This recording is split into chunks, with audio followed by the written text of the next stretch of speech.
Hello दोस्तों, कैसे हैं आप लोग। आज हम बताएंगे अपने छत के लिए मिट्टी कैसे बनाते हैं। और मैं आज जा रहा हूँ मिट्टी बनाने।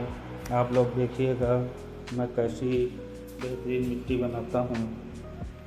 मैं सबसे पहले ये लिक्विड टब लिया हूँ जो काफ़ी बड़ा टब है। इसमें मैं 1/4 मिट्टी में पूरा टब भर दूँगा, जिससे हमें ज़्यादा मिट्टी की ज़रूरत नहीं होगी। आप लोग भी इसी तरह से अपने गार्डन के लिए, गमलों के लिए अच्छी और 10 गुना ताकतवर मिट्टी बना सकते हैं। ये मैंने फसल अवशेष लिए हैं जो मैं कभी फेंकता नहीं हूँ। मैं इसको सुखा के अपनी छत पर या कहीं पे रख देता हूँ। जब मैं मिट्टी बनाता हूँ तो उसमें काम में आ जाता है। ये मेरा मक्का का पौधा है। मैंने इसको जब मेरी फसल ख़त्म हो गई तो मैंने इसको उखाड़ के सुखा लिया है। और इसको मैं अपनी जब मिट्टी बनाता हूँ तो उसमें यूज़ कर लेता हूँ, जिससे हमारी मिट्टी भी बहुत अच्छी बनती है और हमारा फसल अवशेष फेंकना भी नहीं पड़ता है। ये मैंने अपने खेत से मिट्टी ली है। आप भी कहीं की भी मिट्टी ले सकते हैं, चाहे जैसी भी मिट्टी हो। ख़राब मिट्टी भी होगी वो भी उपजाऊ बन जाएगी।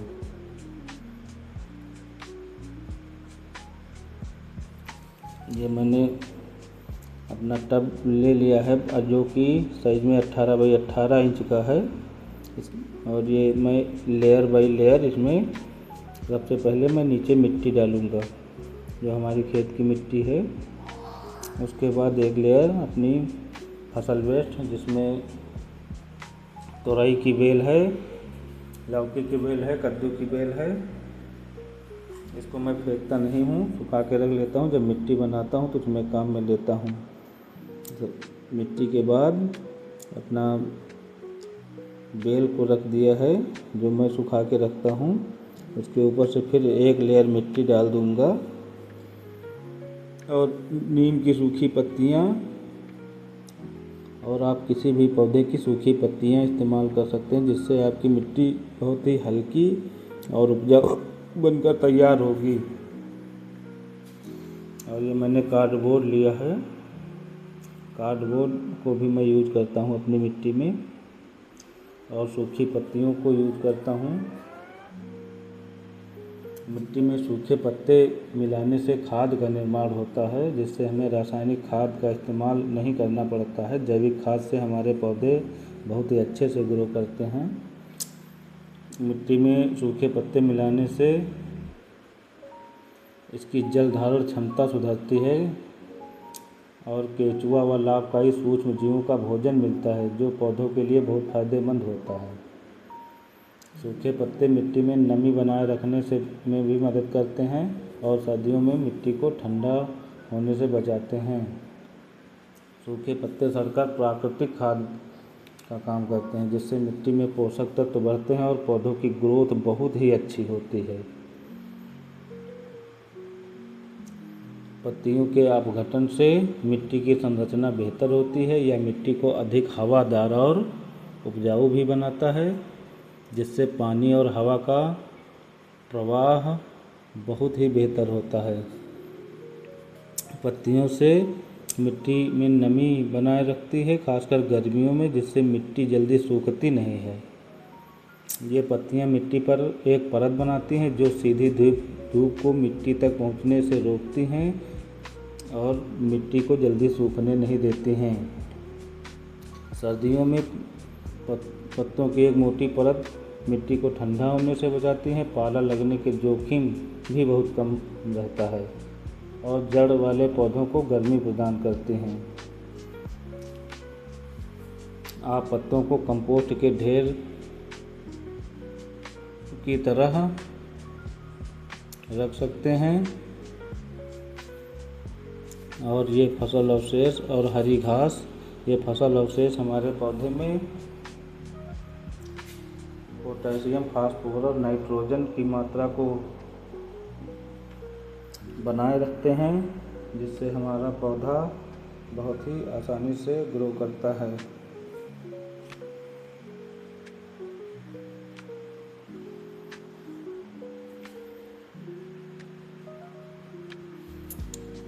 ऐसे ही मिट्टी आप भी भर दीजिए।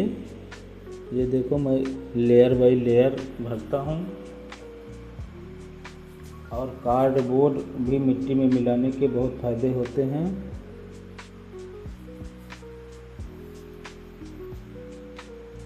क्योंकि यह मिट्टी की गुणवत्ता को सुधारता है, मिट्टी में कार्बनिक पदार्थ जोड़ता है। यह मिट्टी की जल निकासी और हवा का संचार बढ़ाता है और केंचुओं को आकर्षित करता है, जो मिट्टी के स्वास्थ्य के लिए फायदेमंद होता है। कार्डबोर्ड विघटित होकर मिट्टी में कार्बनिक पदार्थ जोड़ता है, जिससे मिट्टी मुलायम और भुरभुरी बनती है।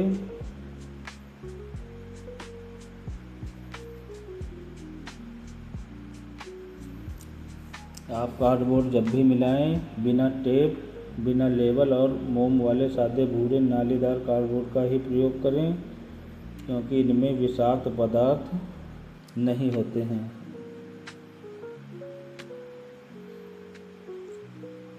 आप मिट्टी बनाएं तो गमले के चारों ओर गीली घास या पत्तियों के साथ कार्डबोर्ड की परत बिछा सकते हैं, जो खरपतवारों को दबाता है।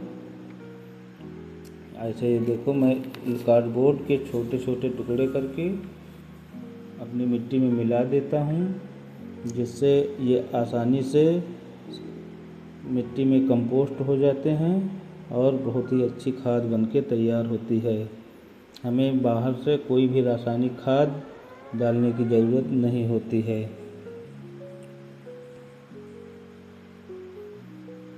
और नीम की पत्तियाँ मैं इसलिए मिलाता हूँ,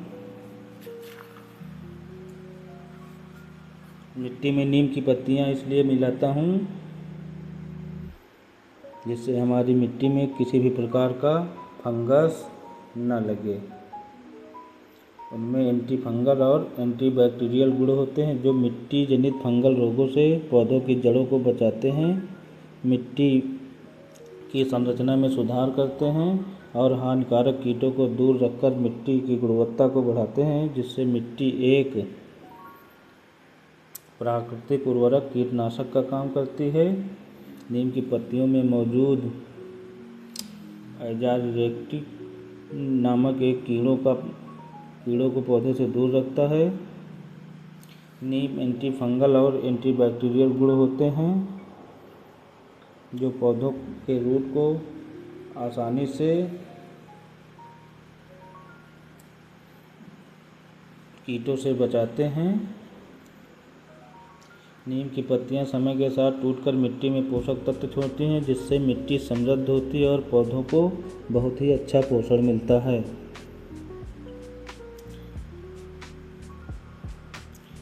मिट्टी पर नीम की पत्तियों को एक सुरक्षात्मक परत का काम करती हैं, जिससे हानिकारक सूक्ष्म जीवों का फैलाव रुकता है।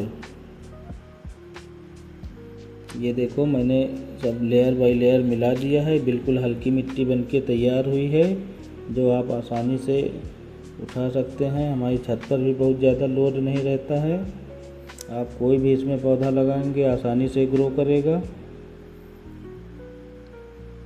आप भी अपने गार्डन के लिए, गमले के लिए ऐसी ही मिट्टी तैयार कर सकते हैं, जिससे आपको कभी भी किसी भी प्रकार की खाद देने की ज़रूरत नहीं होगी। हल्की मिट्टी बनाने के बहुत सारे फायदे होते हैं।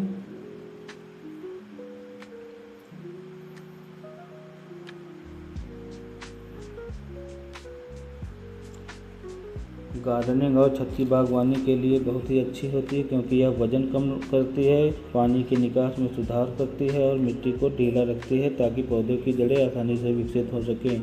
यह मिट्टी पौधों के लिए एक अच्छा माध्यम प्रदान करती है, पोषक तत्वों को अच्छी तरह बनाए रखती है और पौधों की वृद्धि को बढ़ावा देती है।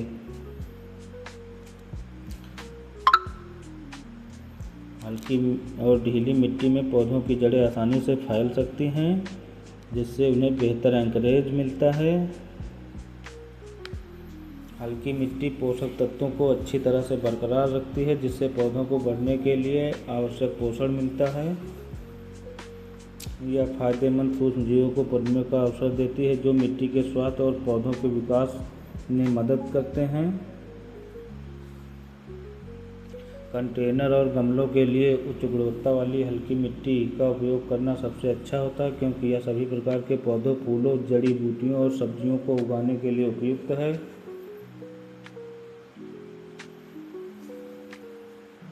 आप ऐसी मिट्टी जब बनाते हैं तो किसी भी प्रकार का पौधा लगाएं, किसी भी प्रकार की खाद देने की आवश्यकता नहीं होती है। इसमें पौधा बहुत ही अच्छा विकास करता है। और ये मैंने पूरी तरह से हर चीज़ लेयर बाई लेयर मिला दी है। अब मैं इसमें मिलाऊंगा वर्मी कंपोस्ट मैं अपने घर पर ही तैयार करता हूँ। ये देखो, मैंने वर्मी कंपोस्ट घर पर ही तैयार की है। ये मैंने कंडों के उपलों से, गोबर के उपले जो कंडे होते हैं उससे तैयार की है। बहुत ही अच्छी वर्मी कंपोस्ट बनके तैयार हुई है।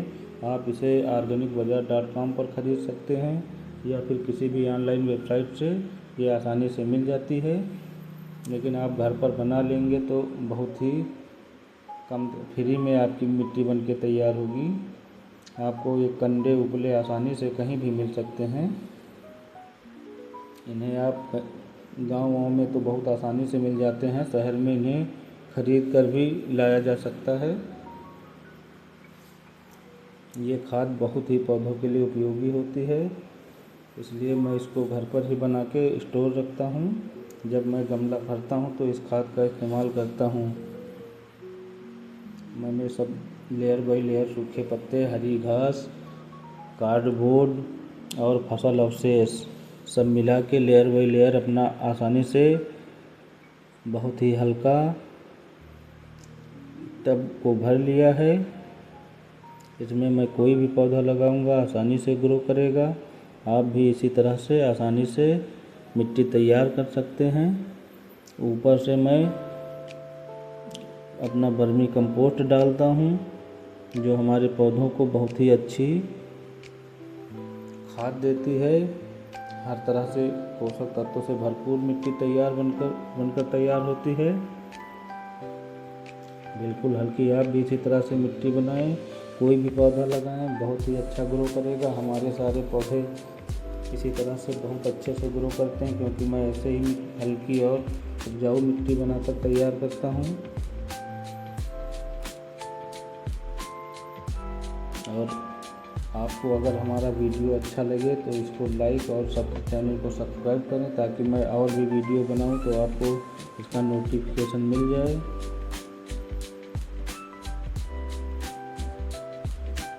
अगर वर्मी कंपोस्ट आप घर पर बनाना चाहते हैं तो कमेंट में आप पूछ सकते हैं, मैं उसके लिए भी एक वीडियो बना दूंगा। ये मेरा कंटेनर भर के तैयार हो गया है। मैं इसमें कोई भी पौधा लगा सकता हूँ, आसानी से उगेगा। गार्डनिंग के लिए सबसे ज़रूरी हमारी मिट्टी होती है। ये हमारी पौधों के लिए नींव का काम करती है।